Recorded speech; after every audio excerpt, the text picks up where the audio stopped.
Hello everyone, তো এখন সন্ধে হয়ে গেছে। আর আমরা এখন দীঘার জগন্নাথ মন্দির।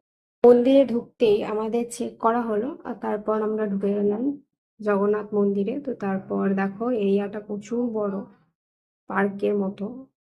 আমাদের যেতে যেতে ওখানে অনেক দেরি হয়ে গেছিল, আর আমরা জানতাম না যে 8টার সময় জগন্নাথ মন্দির বন্ধ হয়।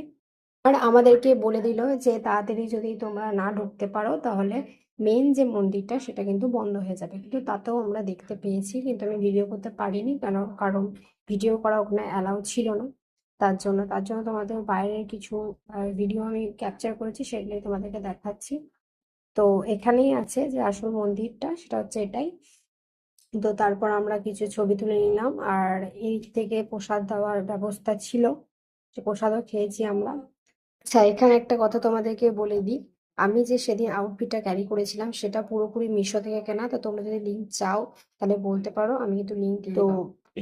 তারপর আমরা এখান থেকে চলে গেলাম ওল্ড দীঘা। তো সেখানে তো বসেছিলাম একটু। আর তারপরে প্রচুর হাওয়া দিচ্ছিল, কারণ তখন একটু একটু ঠান্ডাও পড়ে গেছিল। তো তারপরে এগুলো একটু দেখছিলাম দোকানগুলো। সবকিছু কেনাকাটার পর আমরা বসেছিলাম সমুদ্রের ধারে।